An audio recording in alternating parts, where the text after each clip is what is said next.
Well, hi, all my friends. Um, Gonna be going out of town uh, on Mother's Day weekend. So, in case I forget, happy Mother's Day to all the mothers that are out there. Know that you're loved and cherished, and I appreciate you as well. And my mom has since gone home with the Lord, and so miss her, but think of her all the time. And Juliana's mom as well, and my grandmothers, and all the mothers out there. So just wanted to mention that today in case I get wrapped up in other things. So we are in Job, and there's, before I get into it, just a few thoughts. I've been feeling, I don't know if you guys are feeling the same thing, but I've been feeling a little bit of dread lately. Few days now. And I'm hoping it was just a full moon, you know. But I'm not sure. So we are not to be afraid. Okay, so thou shalt be hid from the scourge of the tongue, neither shall they be afraid of destruction when it cometh. Okay, destruction and famine thou shalt laugh, neither shall thou be afraid of the beast of the earth. And don't be afraid of anything in the earth, because you have God that's in you. If you have the Lord in you and you've been following in his ways, you've been filled with the Holy Spirit, then there's nothing to fear. Okay, and that's the game that Satan plays. All right, so I'm just telling you that if I'm feeling it, maybe you are as well, but just have faith in the Lord, and he will deliver you. Okay, so all right. Job shows that his complaints are not causeless. He wishes for death, wherein he is assured of rest and comfort. He reproves his friend's unkindness. Okay, but Job answered and said, okay, so after they told him about the dream and the visions that they have seen for him, and Job answered and said, oh, that my grief were thoroughly weighed and my calamity laid in the balance together. For now it would be heavier than the sand of the sea, therefore my words are swallowed up. For the arrows of the Almighty are within me, the poison thereof drinketh up my spirit. The terrors of God do set themselves in array against me. Doth the wild ass bray when he has grass, or loweth the ox over his fodder? Can that which is unsavory be eaten without salt? Or is there any taste in the white of an egg? A thing that my soul refuses to touch are my sorrowful meat. Oh, that I might have my request, that God would grant me the thing that I long for, even that it would please God to destroy me, that he would let loose his hand and cut me off. Then would I yet have comfort, yea, I would harden myself in sorrow. Let him not spare, for I have not concealed the words of the Holy One. What is my strength that I should hope? What is mine end that I should prolong my life? Is my strength the strength of stones, or is my flesh of brass? Is not my help in me? And is wisdom driven quite from me? To him that is afflicted, pity should be shown from his friend, but he forsaketh the fear of the Almighty. My brethren have dwelt deceitfully as a brook, and as the stream of brooks they pass away, which are blackish by reason of the ice, and wherein the snow is hid. What time they wax warm, they vanish, then it is hot, and they are consumed out of their place. The paths of their way are turned aside, and they go to nothing and perish. The troops of Tema looked, the companies of Sheba waited for them. They were confounded because they hoped. They came thither, and they were ashamed. And now ye are nothing. Ye see my casting down, and are afraid. Did I say, Bring unto me, or give a reward for me of your substance, or deliver me from the enemy's hand, or redeem me from the hand of the mighty? Teach me, and I will hold my tongue. Cause me to understand wherein I have erred. Now forcible are right words, but what does your arguing reprove? Do you imagine to reprove words and the speeches of one that is desperate, which are wind? Yea, ye overwhelm the fatherless, and ye dig a pit for your friend. Now therefore be content, look upon me, for it is evident unto you if I lie.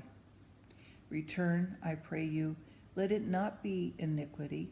Yea, return again, my righteousness is in it. There is iniquity in my tongue. Cannot my taste discern perverse things? Job excuses the desire of death by representing his extreme restlessness. He expostulates with God. Is there not an appointed time to man upon earth? Are not his days also like the days of a hireling? So, we're given a certain amount of time to be on earth, okay?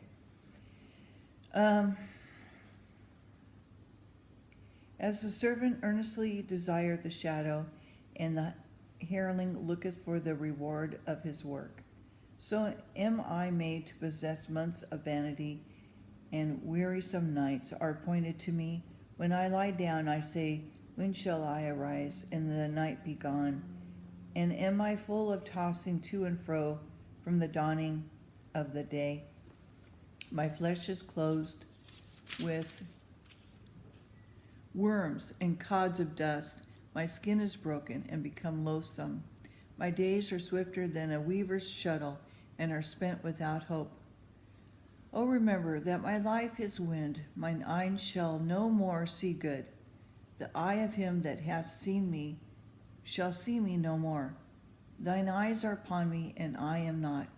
As a cloud is consumed and vanish away, so he that goeth down to the grave shall come up no more. He shall return no more to his house, neither shall his place know him any more. Therefore I will not refrain my mouth. I will speak to the anguish of my spirit. I will complain in the bitterness of my soul. Am I a sea or a whale that thou settest a watch over me? When I say, My bed shall comfort me, my couch shall cease my complaint, then thou scarest me with dreams and terrifiest me with visions, so that my soul chooses strangling and death rather than life? I loathe it. I would not live away. Let me alone, for my days are vanity. What is man, that thou shouldest magnify him, and that thou shouldest set thine heart upon him, that thou shouldest visit him every morning, and try him every moment? How long wilt thou not depart from me, nor let me alone until I swallow down my spittle? I have sinned. What shall I do unto thee? O thou preserver of men, why hast thou set me as a mark against thee, so that I am burdened to myself? Why dost thou not pardon my transgression, and take away my iniquity? For now shall I sleep in the dust, and thou shalt seek me in the morning, and I shall not be. Bildad shows God justice, appeals to iniquity to prove destruction of the hypocrite, applies God just dealing in the case of Job, chapter 8. Then answered Bildad the Shuhite and said, How long wilt thou speak these things, and how shall thy words of thy mouth be like a strong wind? Does God pervert judgment, or does the Almighty pervert justice? If thy children have sinned against him, he hath cast them away for their transgression.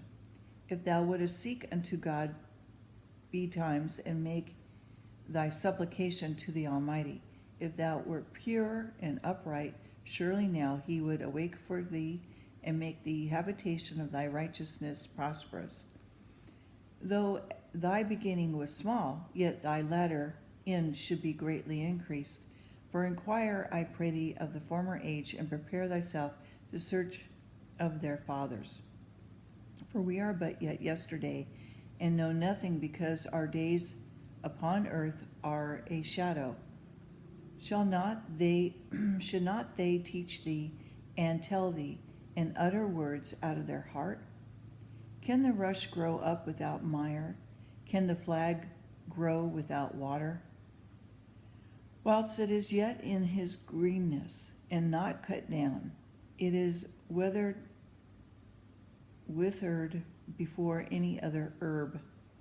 So are the paths of all that forget God, and the hypocrite's hope shall perish, whose hope shall be cut off, and whose trust shall be in a spider's web.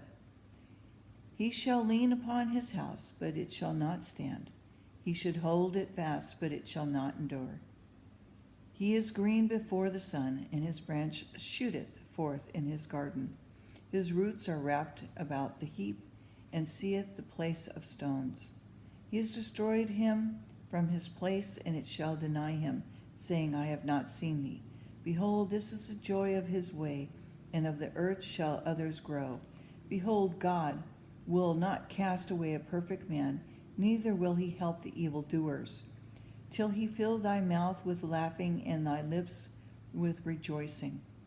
They that hate thee shall be clothed with shame, and the dwelling place of the wicked shall come to naught. I'm going to stop there. Okay, we're at chapter 9. So, pretty heavy stuff, huh? If you have any questions or want to talk about anything, please leave me a comment. Do a like, please, for me, will ya? It helps with the YouTube thing.